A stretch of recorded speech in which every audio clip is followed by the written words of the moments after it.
야, 비켜. 여기 더럽게 왜 서 있어? 출근길, 누군가의 소리가 저를 후려쳤습니다. 저는 폐지를 모아 하루하루 연명하는 72살 노인입니다. 하지만 그날 제 인생을 뒤흔드는 일이 일어났습니다. 그날 아침부터 허리가 끊어질 듯 아파 잠시 주저앉아 있었는데 정장 차림의 사장이라는 남자가 제 수레를 걷어찼습니다. 늙으면 집에서 죽지 남의 건물 앞에서 뭐 하는 거야? 새벽 5시 서울 강남구 테헤란로 뒷골목 빌딩 숲 사이로 희미한 가로등 불빛만이 어둠을 밝히고 있었다. 나는 무릎이 시큰거리는 다리를 질질 끌며 골판지 수레를 밀고 있었다. 손가락 관절은 이미 오래전에 굳어버렸고 허리는 펼 수 없을 만큼 구부정했다. 72살, 폐지를 주워 연명하는 노인. 그게 지금의 나였다. 숨이 차올랐다. 가슴 깊은 곳에서 무언가 찌르는 듯한 통증이 올라왔다. 심장이 약해진 지 오래였다. 하지만 멈출 수 없었다. 멈추면 굶어야 했으니까. 쓰레기통을 뒤졌다. 그곳에서 깨끗한 박스 하나를 발견했다. 반가웠다. 오늘은 운이 좋은 날이구나. 그렇게 생각하며 박스를 수레에 실으려는 순간이었다. 어이, 늙은이. 뒤에서 날카로운 목소리가 날아왔다. 고급 양복을 입은 30대 후반의 남자였다. 반질거리는 머리에 명품 시계를 차고 있었다. 그는 나를 보자마자 인상을 구겼다. 여기가 당신 집 쓰레기통이야? 여기 우리 회사 건물 앞이라고. 더럽게 왜 여기서 폐지를 뒤져? 죄송합니다. 금방 치우겠습니다. 나는 허리를 더 숙이며 말했다. 하지만 그는 한 발짝 더 다가오며 내 수레를 발로 걷어찼다. 수레가 넘어지며 아침부터 모아둔 폐지들이 바닥에 쏟아졌다. 바람에 날리는 박스들을 보며 가슴이 무너져 내렸다. 저게 오늘 하루 끼니였는데. 야, 이 더러운 거 당장 치워. 우리 직원들 출근하기 전에. 알았어? 남자는 내 얼굴을 향해 침을 뱉었다. 따뜻한 침이 내 뺨을 타고 흘러내렸다. 나는 닥지도 못했다. 그저 고개만 더 숙였다. 노인네가 일도 안 하고 이렇게 빌어먹고 사니까 나라가 망하는 거야. 그는 비웃으며 회사 건물 안으로 들어갔다. 유리문 위에는 금빛 글씨로 이렇게 쓰여 있었다. 대한전기산업 강남지점. 나는 그 글씨를 한참 동안 바라보았다. 대한전기산업. 내가 40년 전에 만든 회사였다. 내가 맨손으로 일군 회사였다. 하지만 지금 나는 그 회사 앞에서 폐지를 줍고 있었다. 그것도 그 회사 직원에게 침을 맞으며. 할아버지, 괜찮으세요? 누군가 내 팔을 붙잡았다. 고개를 들어보니 20대 중반쯤 되어 보이는 여자였다. 패스트푸드 유니폼을 입고 있었다. 아마 새벽 알바를 나가는 길인 듯했다. 아, 괜찮습니다. 괜찮긴요. 피가 나잖아요. 그제야 느껴졌다. 수레를 잡다가 손을 다쳤나 보다. 손등에서 피가 흘러나오고 있었다. 여자는 가방에서 밴드를 꺼내 내 손에 붙여주었다. 그리고는 흩어진 폐지들을 주워 담았다. 여기 앉으세요. 제가 다 치울게요. 아니, 괜찮습니다. 제가, 할아버지, 제발이요. 지금 너무 안쓰러워 보이세요. 그녀는 눈물을 글썽이며 말했다. 그 눈빛을 보는 순간 나는 숨이 막혔다. 저 눈, 저 눈을 나는 알고 있었다. 40년 전 내가 마지막으로 안아주었던 딸의 눈이었다. 할아버지, 왜 그러세요? 어디 아프세요? 아, 아닙니다. 고맙습니다.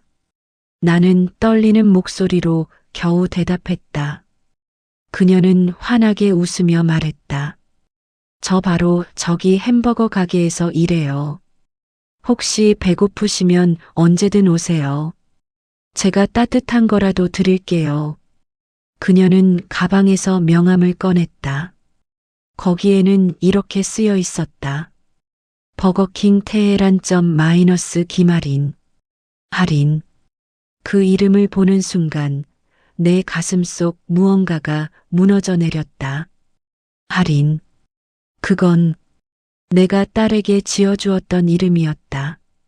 그날 밤 나는 잠을 이룰 수 없었다. 좁은 고시원 방, 곰팡이 냄새가 진동하는 이곳이 지난 10년간 내 보금자리였다. 침대도 없이 바닥에 이불 한 장 깔고 누워 있었지만 잠은 오지 않았다. 계속해서 그녀의 얼굴이 떠올랐다. 할인. 설마 그 아이가? 나는 떨리는 손으로 서랍을 열었다. 그 안에는 낡은 사진 한 장이 있었다. 40년 전 내 품에 안겨 있던 3살배기 딸의 사진. 사진 속 아이의 눈과 오늘 만난 그녀의 눈이 똑같았다. 할인아. 목이 메었다. 눈물이 흘러내렸다. 40년 전 나는 모든 것을 잃었다. 사업이 잘 되자 내 친척들이 몰려들었다. 형제들, 사촌들, 심지어 20년 만에 나타난 먼 친척들까지. 그들은 모두 내게 돈을 요구했다. 내가 성공했으면 가족을 챙겨야지. 우리가 없었으면 내가 어떻게 컸겠어? 피는 물보다 진하다며? 나는 거절하지 못했다. 한국 사회에서 가족을 저버린 사람은 괴물 취급을 받았다.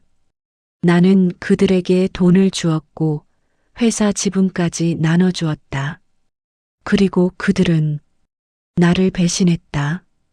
이 사회에서 나를 몰아냈다. 내가 만든 회사에서 나를 쫓아냈다. 법적으로 싸워봤지만 소용없었다. 그들은 변호사를 수십 명 고용했고 나는 결국 모든 것을 잃었다. 아내는 그 충격으로 세상을 떠났다. 그리고 딸 하리는 친척들 손에 자라다가 어디론가 사라졌다. 나는 딸을 찾아 헤맸다. 10년을 찾아다녔다. 하지만 흔적조차 찾을 수 없었다. 그렇게 나는 세상과 인연을 끊었다. 폐지를 줍는 노인으로 살기 시작했다. 하지만 오늘 나는 딸을 다시 만났다. 다음 날 새벽 4시 나는 버거킹 테헤란 점 앞에 서 있었다. 아직 어둠이 깔린 거리. 가게 안에서는 불빛이 새어나오고 있었다.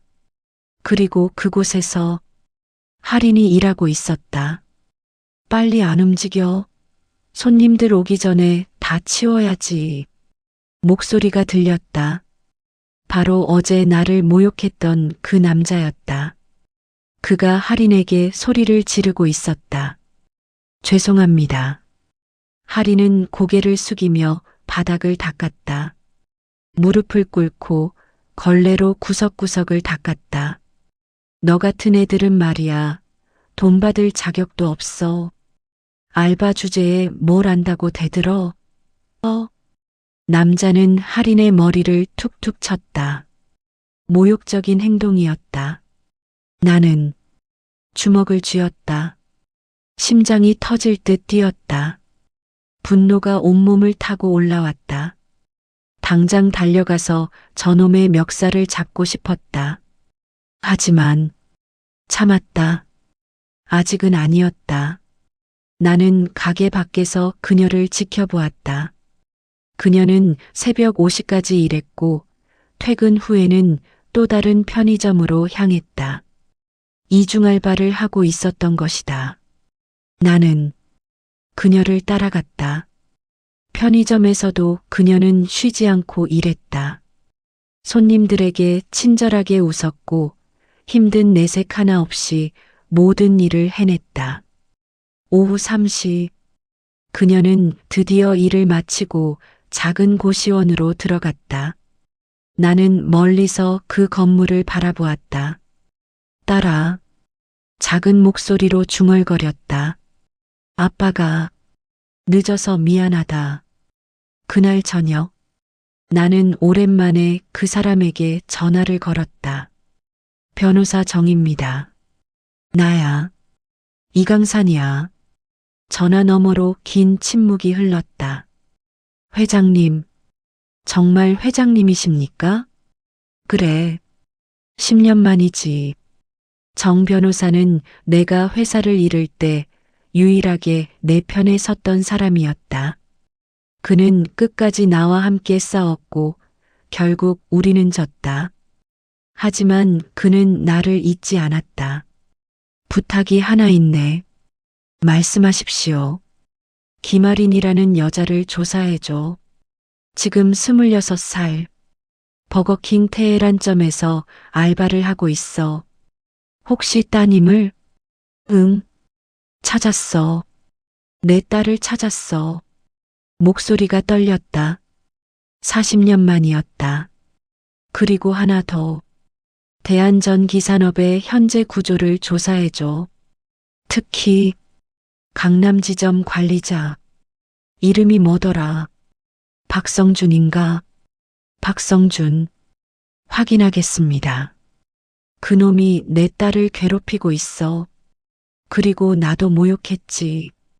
회장님 설마. 응. 돌아갈 거야. 내 회사로. 전화를 끊고 나는 창밖을 바라보았다. 10년 전 나는 모든 것을 포기했다. 싸울 힘도 의지도 없었다. 하지만 지금은 달랐다. 내 딸이 고통받고 있었다. 내 딸이 모욕당하고 있었다. 그렇다면 나는 다시 싸워야 했다. 기다려라, 하리나. 나는 작게 중얼거렸다. 아빠가 곧 갈게. 그리고 3일 후 정 변호사에게서 보고서가 도착했다. 김아린 신원조사 보고서. 나는 떨리는 손으로 첫 페이지를 넘겼다. 그녀는 내 딸이 맞았다. 보고서는 계속되었다. 김아린은 5세 때 부모를 잃고 숙부 이강민의 손에 자랐으나 13세에 고아원으로 보내졌음. 이후 18세 성인이 될 때까지 고아원에서 생활. 현재는 독립하여 이중알바로 생계 유지 중. 눈물이 쏟아졌다. 내 딸이 고아원에서 자랐다. 내 동생 강민이가 조카를 고아원에 버렸다. 나는 보고서를 더 넘겼다. 대한전기산업 현황 보고서. 현 회장 이강민이 강산의 친동생. 부회장 이강석이 강산의 사촌. 총 지분 구조 이강민 35%, 이강석 25%, 기타 친척들 40%. 그들이 내 회사를 나눠 가졌다. 그리고 내 딸을 버렸다. 마지막 페이지에는 이런 내용이 있었다. 박성준 38세은 현재 대한전기산업 강남지점 관리이사로 재직 중. 이강민 회장의 처남. 회사 내에서 갑질과 횡령 의혹이 있으나 친인척 보호로 문제없이 근무 중. 친인척. 또 친인척이었다. 나는 보고서를 덮고 창밖을 바라보았다. 밤하늘에는 별이 없었다. 도시의 불빛이 별빛을 모두 삼켜버렸다. 하지만 나는 알고 있었다. 별은 여전히 그곳에 있다는 것을, 단지 보이지 않을 뿐이라는 것을. 이제 시작이야. 나는 일어섰다. 10년 만에 나는 다시 싸울 준비를 했다. 강남의 한 허름한 술집, 사람들의 눈을 피할 수 있는 곳이었다. 정 변호사는 나를 보자마자 눈시울을 붉혔다. 회장님, 정말, 정말 오랜만입니다. 그래, 10년이나 됐지. 우리는 소주잔을 부딪혔다. 10년 전 우리는 함께 싸웠고 함께 졌다. 하지만 오늘 우리는 다시 만났다. 회장님, 솔직히 말씀드려도 될까요? 말해봐. 회장님이 돌아가신 줄 알았습니다. 10년 동안 연락이 없으셨으니까요. 정 변호사의 목소리는 떨렸다. 나는 쓴웃음을 지었다. 죽고 싶었어? 수없이 죽고 싶었지. 하지만 죽지 못했어. 혹시나 할인이를 찾을까봐. 그래서 폐지를 주우신 겁니까? 응. 아무도 나를 알아보지 못하게. 세상에서 완전히 사라지고 싶었어. 정 변호사는 고개를 끄덕였다. 그리고는 가방에서 서류 뭉치를 꺼냈다. 회장님, 이건 제가 지난 10년간 모아둔 자료입니다. 대한전기산업의 모든 것이 들어 있습니다. 고마워. 나는 서류를 받아 넘기기 시작했다. 거기에는 충격적인 내용들이 가득했다. 횡령, 배임, 탈세, 뇌물. 내 동생 강민희와 사촌 강석이는 회사를 사유화했다. 그들은 회사 돈을 개인 계좌로 빼돌렸고 정치인들에게 뇌물을 주며 비리를 덮었다. 이 정도면 감옥 가야 할 수준이네. 맞습니다. 하지만 증거가 부족합니다. 그들은 매우 교묘하게 숨겼어요. 그럼 증거를 만들면 돼. 나는 서류를 덮고 정 변호사를 바라보았다. 내가 아직도 대한전기산업의 주식을 가지고 있나? 예. 회장님이 쫓겨나실 때 10%의 지분을 간신히 지키셨습니다. 지금도 회장님 명의로 남아 있습니다. 10%. 작은 숫자였다. 하지만 충분했다. 정 변호사, 내일부터 주식을 모아줘. 조용하게. 아무도 모르게. 무슨 말씀이신지. 대한전기산업의 주식을 사모으는 거야. 10%에서 시작해서 51%까지. 정 변호사의 눈이 커졌다. 회장님, 그건 천문학적인 돈이 필요합니다. 지금 회장님 상황에서는 돈은 있어. 나는 주머니에서 낡은 통장 하나를 꺼냈다. 이게 뭔가요? 스위스 은행 계좌야. 40년 전 내가 만일의 사태를 대비해서 숨겨둔 돈이지. 당시 100억 원 정도 넣어뒀어. 지금은 이자까지 합쳐서 얼마나 됩니까? 한 500억쯤? 정 변호사는 말문이 막혔다. 회장님, 그럼 왜 지금까지 폐지를 주우신 겁니까? 돈 때문에 가족을 잃었는데 다시 돈으로 살고 싶지 않았어. 하지만 이제는 달라. 내 딸을 지키려면 돈이 필요해. 나는 통장을 정 변호사에게 건넸다. 이걸로 주식을 사모아. 3개월 안에 51%를 확보해줘. 알겠습니다. 하지만 회장님, 응? 혹시 따님께 정체를 밝히실 생각은 없으신가요? 나는 고개를 저었다. 아직은 아니야. 내가 갑자기 나타나면 할인이가 혼란스러워할 거야. 40년 동안 버려졌다고 생각하며 살았을 텐데. 갑자기 아빠라고 나타나면 목이 메었다. 그러니까 천천히 가야 해. 먼저 할인이를 지켜주고 그 다음에 내 정체를 밝힐 거야. 정 변호사는 고개를 끄덕였다. 알겠습니다. 그럼 내일부터 바로 시작하겠습니다. 다음 날부터 나는 할인이를 그림자처럼 따라다녔다. 새벽 4시, 그녀가 첫 번째 알바를 시작할 때 나는 가게 밖에서 지켜보았다. 오전 9시, 그녀가 두 번째 알바로 이동할 때 나는 멀리서 따라갔다. 오후 3시, 그녀가 고시원으로 돌아갈 때 나는 그녀가 안전하게 들어가는 것을 확인했다. 그렇게 일주일이 지났다. 그리고 나는 견딜 수 없는 장면들을 목격했다. 어느 날 새벽, 버거킹에서 박성준이 할인에게 소리를 질렀다. 너 오늘 매출 왜 이래? 손님들한테 제대로 안 팔았어? 죄송합니다. 제가 더 노력하겠습니다. 노력? 너 같은 애들은 노력해도 쓸모없어. 알바 주제에 박성준은 할인의 어깨를 강하게 밀었다. 할인은 비틀거리며 뒤로 넘어졌다. 아, 나는 주먹을 불끈 쥐었다. 당장 뛰어들고 싶었다. 하지만 참았다. 아직은 때가 아니었다. 박성준은 비웃으며 말했다. 너 같은 고아 출신들은 말이야. 항상 뭔가 부족해. 가족도 없고 배경도 없고 그러니까 이렇게 밑바닥 인생 사는 거지. 고아. 그 단어를 듣는 순간 나는 심장이 찢어지는 것 같았다. 내 딸이 고아 취급을 받고 있었다.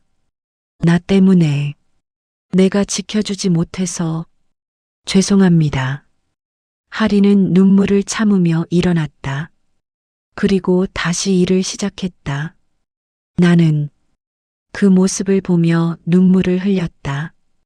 또 다른 날, 편의점에서 할인은 손님과 트러블이 있었다. 야, 이거 유통기한 지났잖아. 술 취한 남자가 소리쳤다. 하지만 상품은 멀쩡했다. 그냥 시비를 걸고 싶어 하는 손님이었다. 죄송합니다. 다른 제품으로 교환해 드리겠습니다. 교환? 내가 지금 시간이 있어? 너 때문에 기분 더러워졌다고. 남자는 할인의 얼굴에 대고 욕설을 퍼부었다. 할인은 고개를 숙인 채 사과만 반복했다. 나는 더 이상 참을 수 없어서 편의점 안으로 들어갔다. 손님, 그만하세요. 술 취한 남자는 나를 보더니 코웃음을 쳤다. 뭐야, 이 노인네는? 너희 가족이야? 아닙니다. 하지만 이렇게 젊은 여자분한테 소리 지르는 건 옳지 않습니다. 닥쳐, 늙은이. 꼰대질하지 말고 꺼져. 남자는 나를 밀쳤다. 나는 뒤로 비틀거렸다. 할아버지. 할인이 나를 붙잡았다. 괜찮으세요? 다치신 데 없으세요? 괜찮아. 나는 할인의 손을 잡고 일어섰다. 그녀의 손은 너무 차가웠다. 겨울도 아닌데 얼음장처럼 차가웠다. 술 취한 남자는 계산대에 돈을 던지고 나갔다. 할인은 그제야 한숨을 쉬었다. 할아버지, 정말 괜찮으세요? 괜찮아. 너는? 저야 익숙해요. 맨날 이런 손님들 오거든요. 할인은 웃었다. 하지만 그 웃음 뒤에는 깊은 슬픔이 숨어 있었다. 할아버지, 요즘 자주 보는 것 같아요. 혹시 이 근처 사세요? 응, 가까운 데 살아. 그럼 앞으로 제가 밥 같은 거 챙겨드릴게요. 할아버지 혼자 사시는 것 같은데. 고마워. 나는 그렇게 대답하며 눈물을 참았다. 내 딸이 나를 챙겨주고 있었다. 자기 아빠인 줄도 모르고. 그날 밤 나는 정 변호사에게 전화했다. 주식 매입은 어떻게 되고 있어? 순조롭습니다. 현재 28%까지 확보했습니다. 좋아. 계속 진행해줘. 회장님, 그런데 한 가지 문제가 있습니다. 뭔데? 이강민 회장이 움직이고 있습니다. 누군가 주식을 대량으로 사들이고 있다는 걸 눈치챈 것 같습니다. 나는 입꼬리를 올렸다. 눈치챘다고? 그래, 좋아. 이제 슬슬 재미있어지는군. 회장님, 그들이 방어에 나서면 주식 가격이 폭등할 수 있습니다. 상관없어. 돈은 얼마든지 있으니까. 계속 사들여. 알겠습니다. 전화를 끊고 나는 창밖을 바라보았다. 동생 강민아, 너는 40년 전에 나를 배신했지. 그리고 내 딸을 버렸어. 이제 대가를 치를 시간이야. 그리고 2주 후 나는 박성준을 직접 찾아갔다. 버거킹 테헤란점. 박성준은 사무실에서 편하게 앉아 커피를 마시고 있었다. 누구세요? 저번에 폐지 줍던 노인입니다. 박성준은 나를 보더니 비웃었다. 아, 그 더러운 노인네. 여긴 왜 왔어? 할 말이 있어서요. 할 말? 노인네가 무슨 할 말이 있어? 빨리 나가. 손님들 오는데 냄새나잖아. 나는 한 발짝 다가갔다. 김아린 씨를 괴롭히지 마세요. 박성준의 표정이 굳었다. 뭐? 하린이가 너한테 뭐라고 했어? 아무 말도 안 했습니다. 하지만 제가 봤어요. 당신이 그 애를 어떻게 대하는지. 박성준은 자리에서 일어났다. 야, 이 노인네가 지금 나한테 훈계하는 거야? 훈계가 아닙니다. 부탁입니다. 제발 하린 씨를 괴롭히지 마세요. 키읔 웃기네. 너 같은 거지 노인이 뭔데 나한테 부탁을 해? 박성준은 내 어깨를 밀었다. 나는 뒤로 비틀거렸다. 다시는 여기 오지 마. 알았어? 다음에 또 오면 경찰 부를 거야.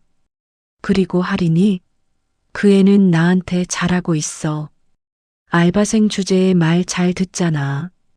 박성준은 비웃으며 사무실 문을 쾅 닫았다. 나는 복도에 서서 주먹을 불끈 쥐었다. 심장이 터질 듯 뛰었다. 분노가 온몸을 불태웠다. 조금만 더 기다려. 나는 중얼거렸다. 곧 내가 무릎 꿇는 날이 올 거야. 그날 밤 정 변호사가 긴급 연락을 해왔다. 회장님, 대한전기산업 이사회가 소집됐습니다. 이사회? 예. 이강민 회장이 비상이사회를 열었습니다. 아마 주식 매입건 때문인 것 같습니다. 내가 참석할 수 있나? 회장님은 아직 10% 지분만 보유하고 계셔서 이사회 참석 권한이 없습니다. 하지만 제가 대리로 참석할 수 있습니다. 좋아. 가서 상황을 파악하고 와. 알겠습니다. 이틀 후 정 변호사가 돌아왔다. 그의 얼굴은 창백했다. 회장님, 큰일입니다. 무슨 일이야? 이강민 회장이 회사를 팔려고 합니다. 뭐? 대한전기산업을 외국 기업에 매각하려는 계획입니다. 이미 일본의 한 대기업과 협상 중입니다. 나는 주먹으로 책상을 쳤다. 쾅! 그 개자식이 내가 만든 회사를, 내가 40년간 일군 회사를 외국에 팔아넘기려 한다고? 회장님, 만약 매각이 성사되면 모든 게 끝입니다. 회장님의 지분도 무용지물이 되고 언제 매각이 확정되나? 한 달 후 주주총회에서 결정됩니다. 한 달. 나는 한 달 안에 모든 것을 끝내야 했다. 정 변호사, 주식 매입 속도를 최대한 올려 3주 안에 51%를 확보해. 하지만 그러면 가격이 상관없어. 돈은 문제가 아니야. 시간이 문제지. 알겠습니다. 나는 창밖을 바라보았다. 한 달. 단 한 달 안에 나는 모든 것을 되찾아야 했다. 회사를, 명예를, 그리고 내 딸을. 기다려라, 강민아. 나는 작게 중얼거렸다. 내가 곧 갈 테니까. 그 사이 나는 할인을 계속 지켜보았다. 그녀는 여전히 새벽부터 밤까지 일했고 박성주는 여전히 그녀를 괴롭혔다. 하지만 이제 모든 것이 끝날 시간이었다. 정 변호사가 전화를 걸어왔다. 회장님, 해냈습니다. 정말?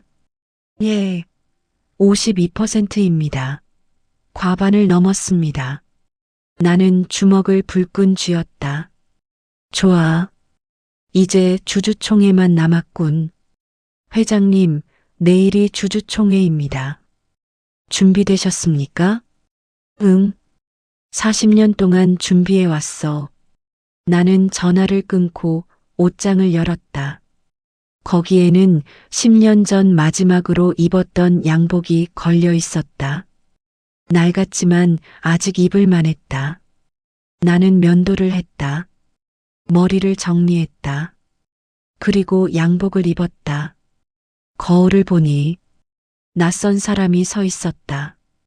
폐지 줍는 노인이 아니었다. 대한전 기산업 창업주 이강산이 서 있었다. 이제 끝을 내자. 다음 날 오전 10시 대한전 기산업 본사 20층 대회의실 주주총회가 열렸다. 나는 건물 로비에 서서 위를 올려다보았다. 내가 40년 전 만든 이 건물, 내가 밤새워 설계하고 내 손으로 지은 이 건물. 오랜만이네. 나는 중얼거리며 엘리베이터에 올랐다. 엘리베이터 문이 열리자 비서 한 명이 나를 막아섰다. 실례지만 어떻게 오셨습니까? 주주총회 참석하러 왔어. 주주총회는 주주분들만 입장 가능합니다. 신분증 좀 보여주시겠습니까? 나는 신분증을 꺼내 보여줬다. 비서는 명단을 확인하더니 눈이 커졌다. 이강사님? 응, 나야. 하지만 이강사님은 죽었다고? 아니, 살아있어. 여기. 나는 비서를 지나쳐 회의실 문을 열었다. 문이 열리는 순간 회의실 안의 모든 사람들이 나를 바라보았다. 그리고 그 순간은 영원히 기억될 만큼 충격적이었다. 누구야? 맨 앞자리에 앉아있던 남자가 소리쳤다. 이강민. 내 친동생이자 현재 대한전기산업 회장이었다. 60대 중반. 살이 찐 얼굴에 비싼 양복을 입고 있었다. 하지만 그의 눈에는 탐욕만이 가득했다. 나야, 강민아. 형님? 강민의 얼굴이 새하얘졌다. 이럴 수가. 형님이 살아계셨단 말입니까? 그래. 놀랐지? 죽은 줄 알았지? 나는 천천히 회의실 안으로 걸어 들어갔다. 정 변호사가 내 뒤를 따랐다. 형님, 도대체 어떻게, 지난 10년간 어디 계셨습니까? 폐지 주우며 살았지. 너희들이 나를 쫓아낸 후에. 회의실이 술렁거렸다. 사촌 강석이 일어나 소리쳤다. 형님, 그건 오해입니다. 우리는 형님을 쫓아낸 게 아니라. 닥쳐, 강석아. 나는 차갑게 말했다. 너희들이 뭘 했는지 나는 다 알아. 이사회에서 나를 몰아내고 내 지분을 빼앗고 심지어 내 딸까지 고아원에 버렸지. 그건 변명하지 마. 오늘 여기 온 이유는 딱 하나야. 나는 주머니에서 서류 뭉치를 꺼냈다. 대한전기산업 주식 52%. 내가 다시 확보했어. 서류가 테이블 위에 떨어졌다. 회의실이 순간 정적에 휩싸였다. 뭐라고? 강민이 떨리는 목소리로 물었다. 52%라니. 그럴 리가 없습니다. 형님은 10%밖에 없었잖습니까? 지난 3주간 조용히 사모았지. 덕분에 이제 내가 최대 주주야. 정 변호사가 앞으로 나서며 말했다. 법적으로 확인된 사항입니다. 이강산 회장님이 현재 52.3%의 지분을 보유하고 계십니다. 따라서 오늘부로 이강민 씨는 회장직에서 해임됩니다. 안 돼. 강민이 소리쳤다. 이건 불법입니다. 주식시장 조작입니다. 조작? 나는 차갑게 웃었다. 내 돈으로 내 회사 주식을 산 게 조작이야? 웃기는 소리 하지 마. 형님, 제발. 강민이 무릎을 꿇으며 애원했다. 제발 용서해 주십시오. 저희가 잘못했습니다. 잘못했다고? 40년이 지나서야 잘못했다고? 나는 그를 내려다보았다. 너희는 나를 배신했어. 내 아내를 죽였고 내 딸을 버렸지. 그런 너희가 지금 용서를 구해? 형님, 저희도 어쩔 수 없었습니다.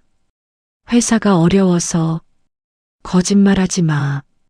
나는 또 다른 서류를 꺼냈다. 이게 뭔지 알아? 너희들의 횡령 증거야. 지난 10년간 회사 돈 500억을 빼돌렸지. 개인 계좌로. 강민의 얼굴이 하얗게 질렸다. 그리고 이건 뇌물 리스트야. 정치인들, 관료들, 심지어 검사들까지.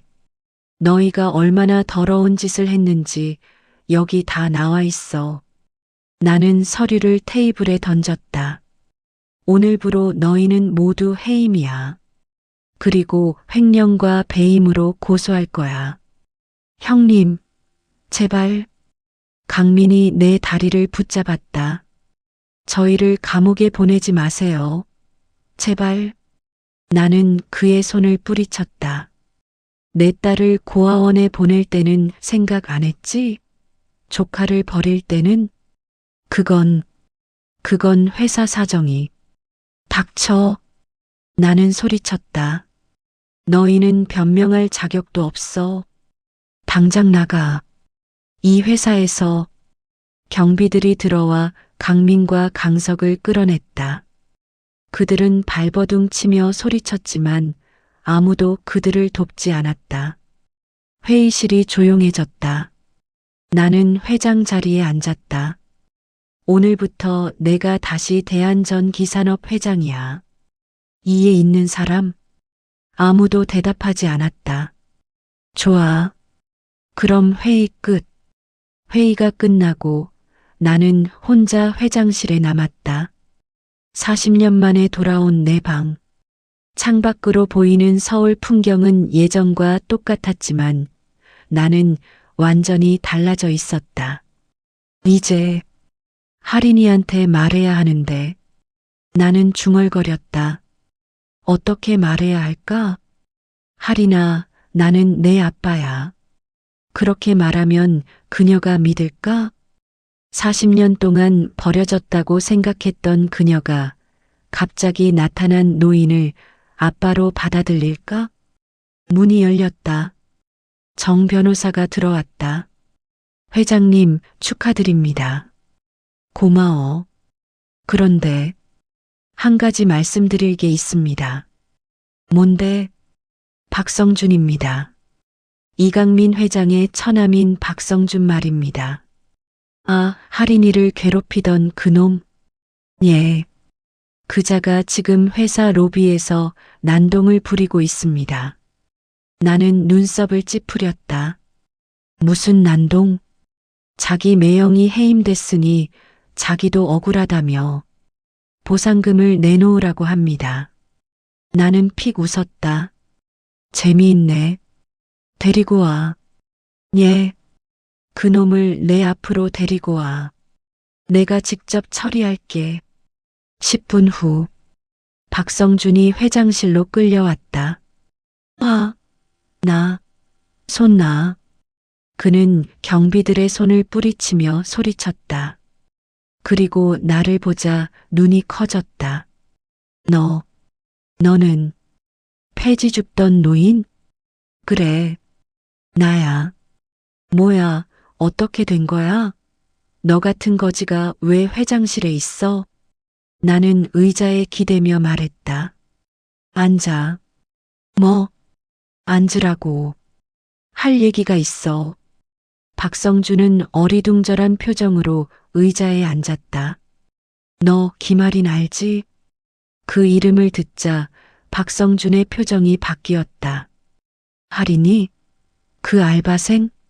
그래, 알지. 왜? 그 애를 괴롭혔지. 괴롭혔다니 그냥 일 제대로 하라고 한 거지. 알바생 주제에 말대꾸하길래 나는 책상 위에 서류를 넘겼다. 여기 너의 근무 기록이 있어.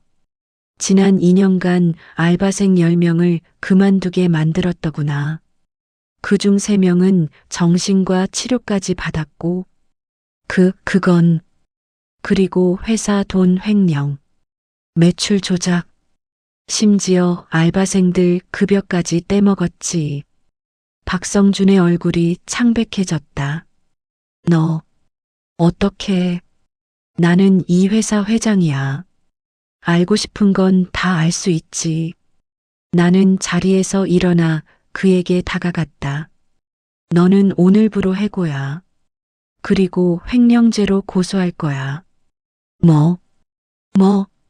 감옥 갈 준비해. 최소 3년은 들어가 있을 거야. 안 돼. 제발. 저한테 가족이 있어요. 박성준이 무릎을 꿇었다. 제발. 용서해 주세요. 다시는 안 그럴게요. 나는 그를 내려다보았다. 어제 너는 나한테 뭐라고 했지? 노인네가 나한테 뭔데 부탁을 해? 라고 했지. 이제 알겠어? 노인도 알바생도 모두 존중받아야 할 사람이야. 너는 그걸 몰랐어. 나는 경비를 불렀다. 이 사람 끌어내. 안 돼. 제발. 회장님. 박성준은 끌려나가며 소리쳤지만 나는 돌아보지 않았다. 그는 대가를 치러야 했다. 그날 저녁 나는 버거킹 테헤란점 앞에 서 있었다. 할인이 일하는 시간이었다. 유리창 너머로 그녀가 보였다. 손님들에게 웃으며 서빙을 하고 있었다. 나는 들어갈 수 없었다. 아직 준비가 안 됐다. 그녀에게 내가 아빠라고 말할 용기가 없었다. 조금만 더 기다리자. 나는 중얼거리며 돌아섰다. 하지만 그때 뒤에서 목소리가 들렸다. 할아버지. 나는 돌아봤다. 할인이 가게 밖으로 나와 나를 바라보고 있었다. 할아버지, 요즘 안 보이시길래 걱정했어요. 어디 아프셨어요? 아니, 괜찮아. 다행이다. 저 오늘 일 끝나면 할아버지 국밥 사드리려고 했어요. 같이 가실래요? 그 순간 나는 눈물이 났다. 내 딸이 나를 챙기고 있었다. 여전히 내가 그냥 폐지 줍는 노인인 줄 알면서 고마워, 할인아. 에이, 할아버지가 저한테 고맙긴요. 제가 더 고마운걸요. 하리는 환하게 웃었다. 그 웃음을 보며 나는 결심했다. 이제 진실을 말할 시간이었다. 허름하지만 따뜻한 이곳에서 나는 할인과 마주 앉아 있었다. 할아버지, 많이 드세요. 할인은 내 앞에 국밥을 놓으며 웃었다. 김이 모락모락 피어오르는 국밥. 40년 만에 딸과 함께 먹는 밥이었다. 너도 먹어. 저 배불러요. 할아버지만 드세요. 고마워. 나는 숟가락을 들었다. 하지만 손이 떨려서 제대로 뜰 수가 없었다. 할아버지, 괜찮으세요? 응, 괜찮아. 그냥 손이 좀. 하리는 자리에서 일어나 내 옆에 앉았다. 그리고는 내 손을 잡고 함께 숟가락을 들었다. 이렇게 드세요. 제가 도와드릴게요. 하리나. 왜요? 너는 왜 이렇게 착하니? 하리는 잠시 멈칫했다. 그리고는 조용히 말했다. 저도 잘 모르겠어요. 그냥 할아버지 보면 우리 아빠 생각이 나서요. 아빠? 네. 저 사실 아빠 얼굴도 기억 안 나요. 제가 너무 어렸을 때 돌아가셨거든요. 내 가슴이 찢어졌다. 그래도 가끔 꿈에서 아빠가 나타나요.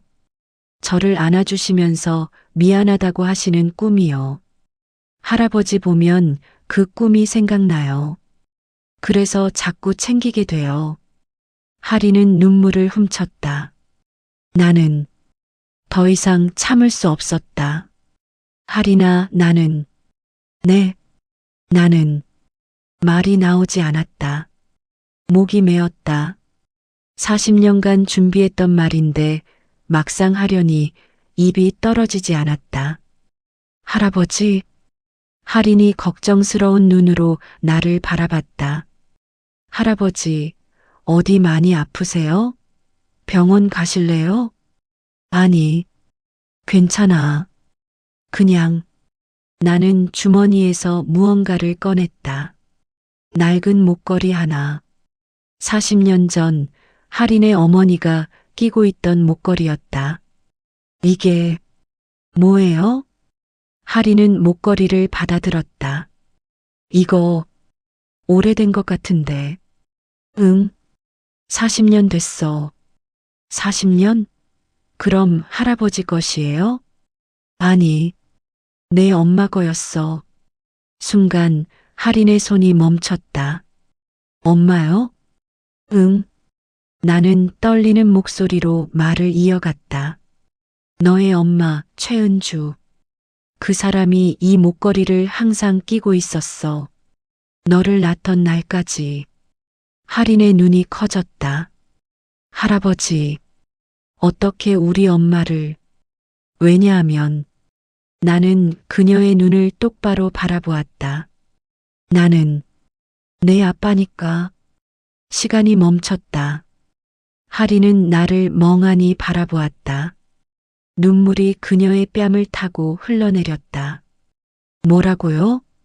하리나, 나는 내 아빠야. 40년 전에 너를 잃어버렸고 지금까지 너를 찾아왔어. 거짓말. 이에요. 하리는 고개를 저었다. 거짓말이에요. 아빠는 죽었어요. 숙부가 그랬어요. 숙부가 거짓말한 거야. 나는 살아 있었어. 단지 너를 찾을 수 없었을 뿐이야. 안 돼요. 이건. 하리는 자리에서 일어났다. 눈물이 멈추지 않았다. 저는 40년 동안 버려진 줄 알았어요. 아빠가 저를 버렸다고 생각했어요. 미안해, 하리나. 나는 무릎을 꿇었다. 정말 미안해. 아빠가 너를 지키지 못해서. 할아버. 아니, 아빠. 하리는 나를 내려다보았다. 정말 아빠예요? 응. 나야. 이강산. 내 아빠. 나는 주머니에서 또 다른 것을 꺼냈다. DNA 검사 결과지. 이거 일주일 전에 받았어. 너의 머리카락을 몰래 가져가서 검사했어. 결과는 99.9% 일치. 하리는 서류를 받아들었다. 그리고 그것을 보며 무릎이 풀려 주저앉았다. 아빠. 응, 딸아. 아빠. 하리는 내 품에 안겼다. 그리고 터져나오는 울음을 참지 못했다. 아빠. 정말 아빠예요? 그래. 아빠야. 늦어서 미안해. 우리는 한참을 그렇게 안고 있었다. 40년 만에 재회. 40년 만에 포옹. 국밥집 주인도 손님들도 모두 우리를 물끄러미 바라보았다. 하지만 나는 신경 쓰지 않았다. 내 딸이 내 품에 있었다. 그것만으로 충분했다. 그날 밤 나는 하린에게 모든 것을 말했다. 40년 전의 일, 친척들의 배신, 10년간 폐지를 주운 이유, 그리고 오늘 회사를 되찾은 이야기까지. 아빠가 대한전기산업 회장이라고요? 하리는 믿을 수 없다는 표정으로 물었다. 응, 원래 내가 만든 회사였어. 40년 전에. 그럼 저는 재벌 딸이에요? 그런 셈이지. 하리는 한참을 멍하니 있다가 웃었다. 아, 이게 꿈인가? 이럴 수가. 꿈이 아니야. 나는 그녀의 손을 잡았다. 이제 너는 더 이상 알바 안 해도 돼. 아빠가 다 책임질게. 아니에요. 하리는 고개를 저었다. 저 알바 계속할래요. 왜? 이제 안 해도 되는데. 저는 제 힘으로 살고 싶어요. 40년간 버려져서 혼자 살았잖아요. 이제 와서 갑자기 재벌 딸로 사는 건 어색해요. 나는 그녀의 말을 듣고 가슴이 뜨거워졌다. 내 딸은 강했다. 내가 없는 동안 스스로 일어서는 법을 배웠다. 그래, 내가 원한다면 그렇게 해. 하지만, 네, 적어도 고시원은 나와. 아빠가 집 마련해 줄게. 하리는 웃으며 고개를 끄덕였다. 그건 좋아요. 다음 날, 나는 하린을 데리고 대한전기산업 본사로 갔다. 여기가 아빠 회사예요? 응, 내 회사이기도 하지. 우리는 회장실로 올라갔다. 직원들은 모두 나를 보며 허리를 숙였다. 회장님, 안녕하십니까? 하리는 어색한 표정으로 주위를 둘러보았다. 회장실에 들어가자 정 변호사가 기다리고 있었다. 회장님, 그리고 따님. 정 변호사는 하린을 보며 눈물을 글썽였다. 정말 회장님 따님을 찾으셨군요. 응, 덕분이야. 축하드립니다. 정 변호사는 하린에게 서류를 건넸다. 따님, 이것은 대한전기산업 지분 20%의 양도 증서입니다. 회장님께서 따님께 드리고 싶어 하셨습니다. 20%요? 하리는 깜짝 놀랐다. 아빠, 이건 너무 많아요. 아니야.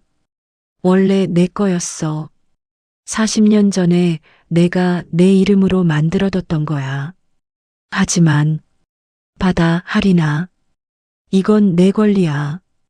하리는 서류를 받아들었다. 그리고 눈물을 흘렸다. 감사합니다. 아빠, 그날 오후 나는 특별한 장소로 하린을 데려갔다. 서울 외곽의 조용한 묘지. 여기는 엄마 묘야. 하린은 숨을 멈췄다. 우리는 천천히 걸어 한 무덤 앞에 섰다. 최은주 지묘. 엄마. 하리는 무덤 앞에 무릎을 꿇었다. 엄마, 저예요. 하린이요. 이제야 왔어요. 나도 옆에 무릎을 꿇었다. 여보, 나야. 늦었어. 정말 늦었지. 하지만 우리 딸 찾았어. 하린이를 찾았어. 하리는 무덤을 쓰다듬으며 울었다. 엄마, 저 이제 아빠 찾았어요. 우리 이제 가족이에요. 우리는 한참을 그렇게 있었다. 바람이 불었다. 마치 그녀의 엄마가 우리를 축복해 주는 것 같았다. 일주일 후 대한전기산업 직원 전체 회의가 열렸다. 나는 단상에 올라 마이크를 잡았다. 여러분, 오늘 중요한 발표가 있습니다. 500명이 넘는 직원들이 나를 바라보았다. 앞으로 우리 회사는 큰 변화를 겪을 것입니다. 첫째, 비윤리적 경영은 모두 중단됩니다. 횡령, 뇌물, 갑질. 이 모든 것은 이제 없습니다. 박수가 터져 나왔다. 둘째, 우리는 사회적 책임을 다할 것입니다. 노인 일자리 창출, 고아 지원, 알바생 처우 개선. 이 모든 것을 실행할 것입니다. 더 큰 박수. 그리고 마지막으로 나는 하린을 바라보았다. 제 딸 김아린을 소개합니다. 앞으로 우리 회사의 이사로 임명할 것입니다. 하린은 떨리는 발걸음으로 단상에 올라왔다. 안녕하세요. 김아린입니다. 잘 부탁드립니다. 그녀는 떨렸지만 당당했다. 나는 그런 딸이 자랑스러웠다. 회의가 끝나고 나와 하리는 옥상에 올라갔다. 서울의 야경이 펼쳐져 있었다. 아빠, 응? 제가 잘할 수 있을까요? 회사 일. 당연하지. 너는 내 딸이잖아. 하지만 저는 배운 것도 없고 배우면 돼. 아빠가 가르쳐 줄게. 하리는 웃으며 내 손을 잡았다. 아빠, 고마워요. 저를 찾아줘서. 아니야. 내가 미안해. 40년이나 늦어서. 아니에요. 아빠는 최고예요. 우리는 그렇게 서울의 밤을 바라보았다. 40년 만에 다시 만난 아버지와 딸. 이제 우리는 함께였다. 서울중앙지방법원. 이강민과 이강석의 재판이 시작됐다. 나는 방청석에 앉아 그들을 바라보았다. 피고석에 앉은 내 동생과 사촌. 그들은 수갑을 차고 있었다. 피고인 이강민, 이강석. 업무상 횡령, 배임, 뇌물수수 혐의로 기소되었습니다. 판사의 목소리가 법정에 울렸다. 검사가 일어나 말했다. 검찰은 피고인들이 지난 10년간 대한전기산업에서 총 500억 원을 횡령한 사실을 확인했습니다. 증거 자료를 제출합니다. 서류가 제출됐다. 강민은 고개를 숙였다. 그리고 피고인들은 정치인, 관료들에게 총 200억 원의 뇌물을 제공했습니다. 이해 없습니다. 변호사가 말했다. 피고인들은 모든 혐의를 인정합니다. 법정이 술렁거렸다.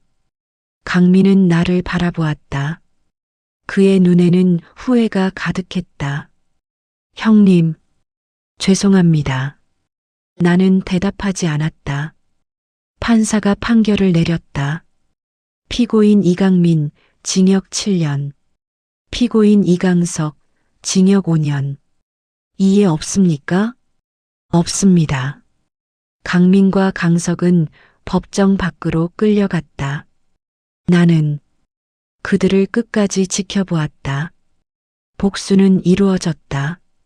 하지만 가슴은 여전히 무거웠다. 법정을 나서는데 누군가 나를 불렀다. 회장님. 돌아보니 박성준이 서 있었다. 그도 수갑을 차고 있었다. 회장님, 제발 한 번만 용서해 주세요. 너도 재판받을 거야. 횡령과 폭행? 제발. 저한테 가족이, 할인이한테도 가족이 있었어. 너는 그 애를 어떻게 대했지?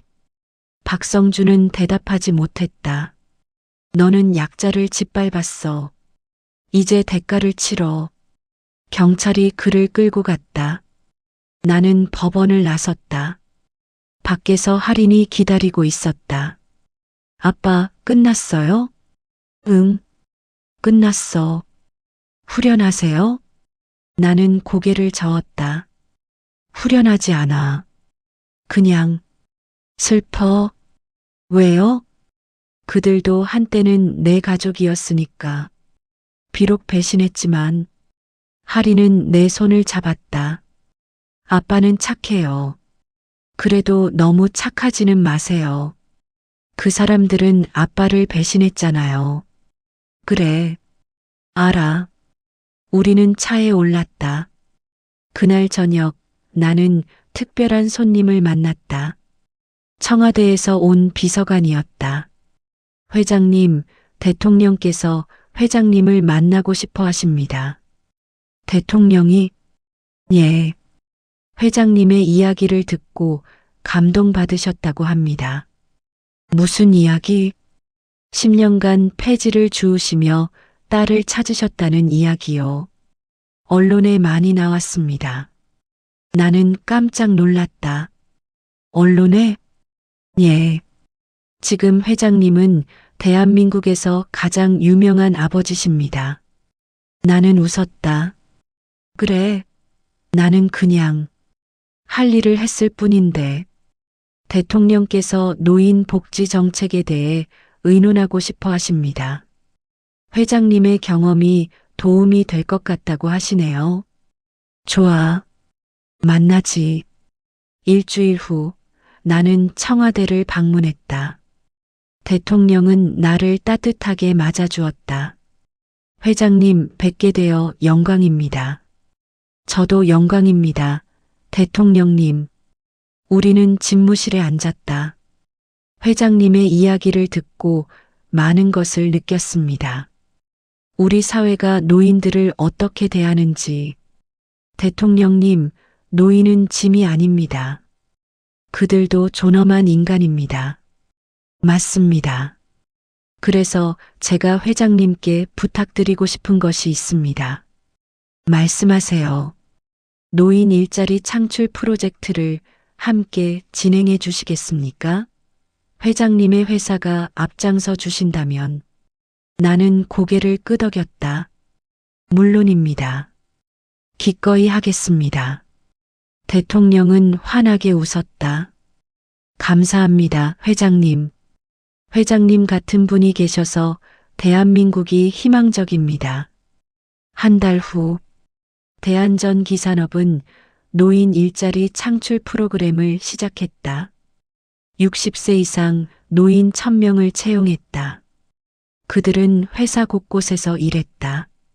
경비, 청소, 행정보조. 비록 작은 일이었지만 그들은 자부심을 가지고 일했다. 나는 회사를 돌아다니며 그들과 악수했다. 고맙습니다, 회장님. 저 같은 늙은이를 써주셔서. 아닙니다. 당신 같은 분이 계셔서 회사가 발전하는 겁니다. 그들은 눈물을 흘렸다. 처음입니다. 이렇게 존중받아 본 게. 나는 그들의 손을 꼭 잡았다. 앞으로도 계속 존중받으실 겁니다. 약속합니다. 3개월 후 나는 전국을 돌아다니며 강연을 시작했다. 대학교, 기업, 심지어 교도소까지. 여러분, 제가 10년간 폐지를 주우며 배운 것이 있습니다. 강연장이 조용해졌다. 사람의 가치는 돈으로 매겨지지 않습니다. 노인이든 청년이든 알바생이든 회장이든 모두 똑같은 인간입니다. 박수가 터져 나왔다. 저는 폐지를 주울 때 수없이 무시당했습니다. 침을 맞았고 발로 차였습니다. 하지만 단 한 사람, 제 딸만은 저를 일으켜 세웠습니다. 할인이 무대 옆에서 눈물을 흘렸다. 세상은 그런 한 사람에게 돌아옵니다. 여러분도 그런 한 사람이 되어주세요. 강연이 끝나고 수많은 사람들이 나를 찾아왔다. 회장님, 저도 노인을 존중하겠습니다. 회장님, 감동받았습니다. 회장님, 사인 좀 해주세요. 나는 모두에게 웃으며 응대했다. 6개월 후, 대한전기산업은 올해의 기업으로 선정됐다. 시상식장. 나는 단상에 올라 트로피를 받았다. 감사합니다. 하지만 이 상은 제 것이 아닙니다. 나는 할인을 바라보았다. 이 상은 제 딸 김할인의 것입니다. 그리고 우리 회사에서 일하는 모든 노인분들의 것입니다. 박수가 터져 나왔다. 우리는 앞으로도 계속 노력할 것입니다. 모든 사람이 존중받는 세상을 만들기 위해. 시상식이 끝나고 언론이 몰려들었다. 회장님, 한 말씀 해주세요. 회장님, 앞으로의 계획은? 나는 카메라를 보며 말했다. 저는 폐지 줍는 노인이었습니다. 하지만 지금은 회장입니다. 이것이 의미하는 바는 명확합니다. 누구나 다시 일어설 수 있다는 것입니다. 플래시가 터졌다. 절대 포기하지 마세요. 가족을 위해, 사랑하는 사람을 위해 끝까지 싸우세요. 대한전기산업은 대한민국 10대 기업으로 성장했다. 직원 수는 5천 명을 넘었고 매출은 10조 원을 돌파했다. 하지만 나에게 가장 중요한 것은 숫자가 아니었다. 회사 로비에 걸린 문구. 모든 사람은 존중받을 권리가 있다. 이것이 우리 회사의 모토였다. 어느 날 나는 할인을 불렀다. 할인아, 너에게 줄 게 있어. 뭔데요, 아빠? 나는 서류 한 장을 건넸다. 이건 회사 지분 양도서예요? 응. 내 지분 30%를 너에게 줄게. 아빠, 이건 너무 많아요. 아니야. 너는 앞으로 이 회사를 이끌어야 해. 하지만 저는 아직, 너는 충분해. 지난 1년간 내가 어떻게 일했는지 봤어. 너는 이미 훌륭한 리더야. 할인은 눈물을 흘렸다. 아빠, 고마워요. 고맙긴. 이게 다 내 거였어. 나는 그녀를 껴안았다. 앞으로 이 회사를 잘 부탁해. 그날 저녁 나는 혼자 옥상에 올라갔다. 서울의 야경이 펼쳐져 있었다. 40년. 참 긴 시간이었다. 잃어버린 40년. 하지만 이제는 되찾았다. 딸도 회사도 명예도. 여보, 보고 있어? 나는 하늘을 올려다보며 말했다. 우리 딸 잘 컸어. 정말 잘 컸어. 바람이 불었다. 마치 그녀가 대답하는 것 같았다. 이제 나는 편하게 쉬어도 되겠지? 다음 날 나는 중요한 발표를 했다. 오늘부로 저는 회장직에서 물러납니다. 직원들이 술렁거렸다. 대신 제 딸 김할인이 새로운 회장이 될 것입니다. 할인은 깜짝 놀라 나를 바라보았다. 아빠, 너는 할 수 있어. 아빠가 믿어. 나는 할인의 손을 잡고 단상으로 이끌었다. 여러분, 새로운 회장 김할인입니다. 박수가 터져 나왔다. 할인은 떨리는 목소리로 말했다. 저는 부족하지만 최선을 다하겠습니다. 나는 뒤에서 그녀를 지켜보았다. 내 딸이 이제 혼자서도 설 수 있었다. 회장직에서 물러난 후 나는 새로운 일을 시작했다.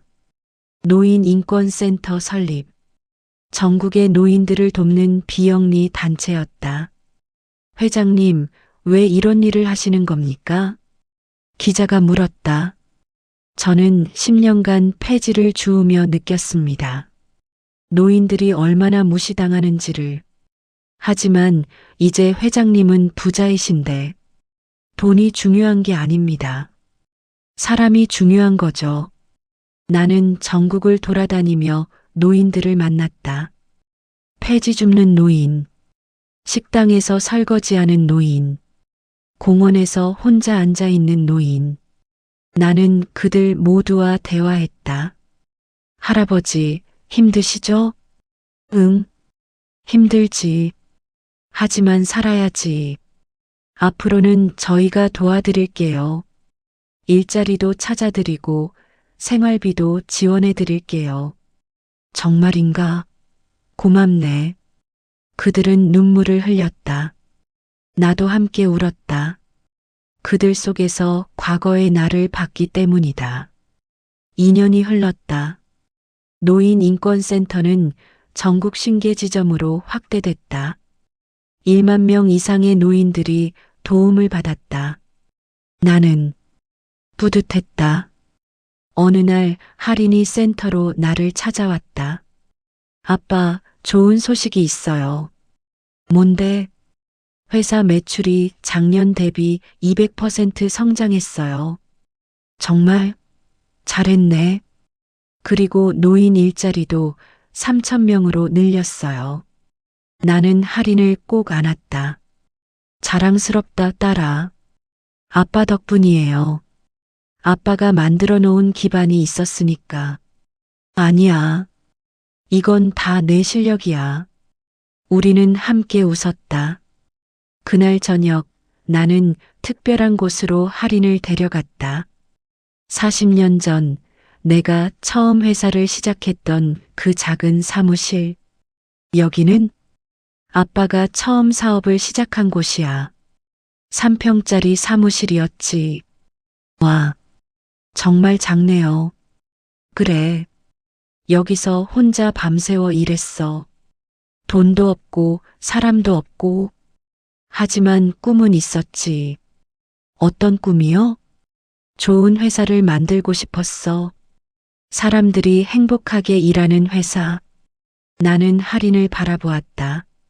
너도 그런 회사를 만들어줘. 돈이 아니라 사람이 중심인 회사. 약속할게요, 아빠. 3년 후 나는 75이 되었다. 건강은 예전 같지 않았지만 마음은 편안했다. 어느 날 나는 병원 진단을 받았다. 회장님, 심장이 많이 약해지셨습니다.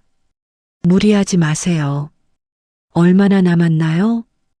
1년 정도로 예상됩니다. 나는 고개를 끄덕였다. 알겠습니다. 집으로 돌아와 나는 할인에게 아무 말도 하지 않았다. 괜히 걱정시키고 싶지 않았다. 대신 나는 남은 시간을 의미 있게 보내기로 했다.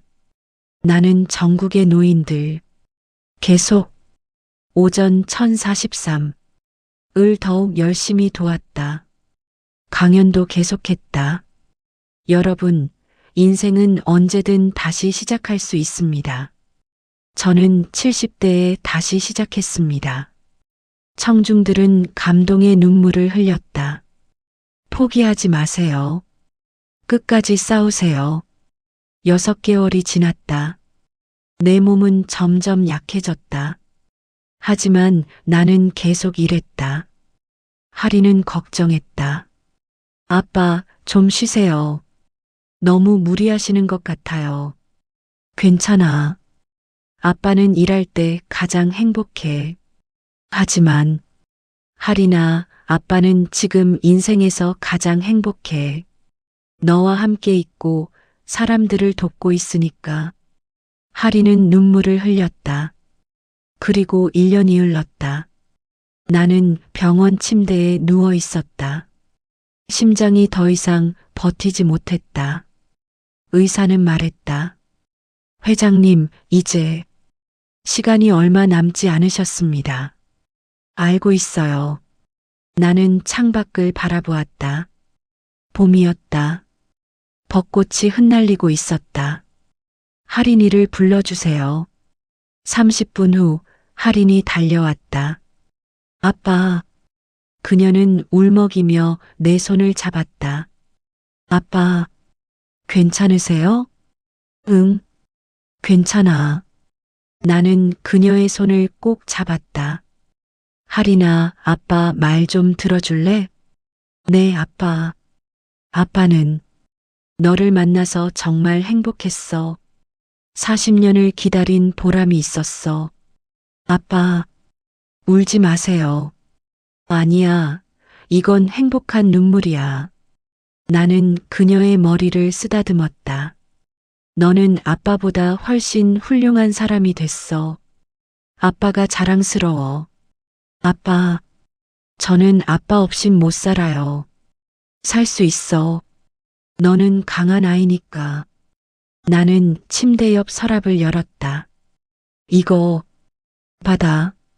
낡은 편지 한 통. 이게 뭐예요? 아빠가 너에게 쓴 편지야. 40년 전에. 할인은 편지를 펼쳤다. 사랑하는 할인에게 아빠가 이 편지를 쓰는 지금 너는 아직 3살이야. 하지만 아빠는 알아. 언젠가 너에게 이 편지를 줄 날이 올 거라는 걸. 할인아, 아빠가 너에게 해주고 싶은 말은 하나야. 너는 사랑받을 자격이 있어. 세상이 아무리 너를 무시해도 아무도 너를 알아주지 않아도 너는 사랑받을 자격이 있는 소중한 사람이야. 아빠는 항상 너를 찾을 거야. 하늘 끝까지, 땅 끝까지, 죽는 순간까지 너를 찾을 거야. 그리고 언젠가 우리가 다시 만나면 아빠는 너를 꼭 안아줄 거야. 미안하다. 그리고 사랑한다. 영원히 너의 아빠, 이강산. 할인은 편지를 읽으며 울었다. 아빠, 아빠. 할인아, 아빠는 약속을 지켰어. 너를 찾았고 너를 안아줬어. 네. 아빠. 이제 아빠는 편하게 쉴 수 있어. 할 일을 다 했으니까. 안 돼요. 아빠 가지 마세요. 할인아, 아빠는 항상 너와 함께 있을 거야. 내 마음속에. 나는 그녀의 이마에 입을 맞췄다. 사랑한다, 딸아. 저도 사랑해요, 아빠. 그리고 나는 눈을 감았다. 장례식? 수천 명의 사람들이 모였다.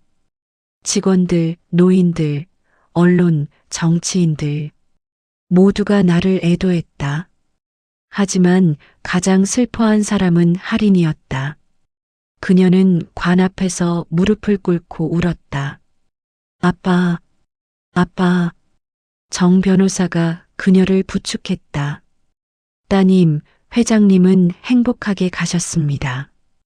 따님을 찾으셨으니까요. 저도 알아요. 하지만 너무 슬퍼요. 회장님은 훌륭한 유산을 남기셨습니다. 이제 따님이 그 유산을 이어가셔야 합니다.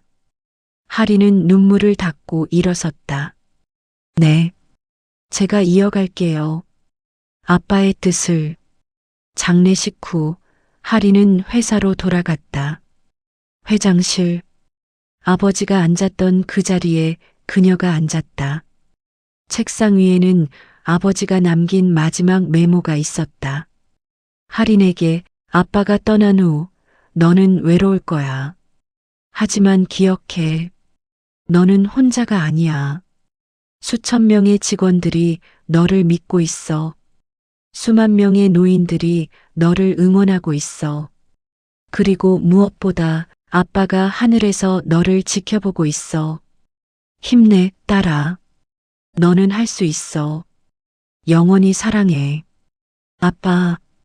하리는 메모를 가슴에 품었다. 할게요, 아빠. 아빠의 꿈을 이어갈게요. 5년 후, 대한전기산업은 대한민국 5대 기업으로 성장했다. 할인의 리더십 아래 회사는 더욱 발전했다. 노인 일자리는 1만 명으로 늘어났다. 노인인권센터는 전국 100개 지점으로 확대됐다. 그리고 매년 할인은 이강산 기념 강연을 열었다. 여러분, 제 아버지는 말씀하셨습니다. 모든 사람은 존중받을 권리가 있다고. 청중들은 박수를 쳤다. 저는 그 말씀을 평생 기억하며 살 것입니다. 그리고 여러분도 기억해 주세요. 10년 후, 하리는 40이 되었다. 그녀에게는 이제 가족이 있었다. 남편과 2아이. 엄마, 할아버지 사진이에요? 아들이 물었다. 응, 너의 할아버지셔. 정말 훌륭한 분이셨어. 할아버지는 어떤 분이셨어요? 하리는 미소 지었다. 할아버지는 폐지를 주우시다가 회장님이 되신 분이야. 그리고 엄마를 찾아주신 분이지. 와, 대단하시다. 그래, 정말 대단하신 분이셔. 그래서 너희도 할아버지처럼 강하게 살아야 해. 네, 엄마. 그날 밤 하리는 아버지 묘를 찾았다. 아빠, 저예요. 하린이요. 바람이 불었다. 아빠, 저 잘하고 있어요. 회사도 잘 되고 가정도 행복해요. 하리는 눈물을 흘렸다. 아빠가 만들어주신 이 모든 게 정말 감사해요. 그녀는 무덤 앞에 꽃을 놓았다. 사랑해요, 아빠. 영원히. 20년 후, 하리는 환갑을 맞았다. 대한전기산업은 이제 글로벌 기업이 되었다. 전 세계 50개국에 지점이 있었다. 그리고 모든 지점에서 노인 존중 정책을 실시했다. 하리는 유엔에서 연설했다. 제 아버지는 40년간 딸을 찾으셨습니다. 그 과정에서 폐지를 주우며 노인들이 얼마나 무시당하는지 느끼셨죠. 전 세계 대표들이 듣고 있었다. 우리는 노인을 존중해야 합니다. 그들은 우리의 과거이자 우리의 미래입니다. 박수가 터져 나왔다. 저는 아버지의 유산을 이어가겠습니다. 전 세계 모든 노인이 존중받는 그날까지. 30년 후, 하리는 세상을 떠났다. 그녀의 장례식에도 수만 명이 모였다. 그녀의 아들이 조사를 읽었다. 어머니는 할아버지의 뜻을 이어받아 평생을 노인 인권을 위해 사셨습니다. 그 결과 대한민국은 세계에서 가장 노인이 존중받는 나라가 되었습니다. 이제 어머니는 할아버지 곁으로 가셨습니다. 부디 편히 쉬시기를. 묘지. 하린의 묘 옆에는 아버지 이강산의 묘가 있었다. 두 묘비에는 이렇게 쓰여 있었다. 가족의 소중함, 그리고 늦었다고 생각하지 말고 지금이라도 사랑하는 사람에게 마음을 전하시길 바랍니다. 이 영상이 도움이 되셨다면 아래 좋아요 버튼 한번 눌러주시고 구독과 알림 설정까지 해주시면 더 좋은 이야기로 보답하겠습니다. 지금까지 도깨비 사연 공방이었습니다. 여러분 모두 건강하시고 행복하세요. 감사합니다.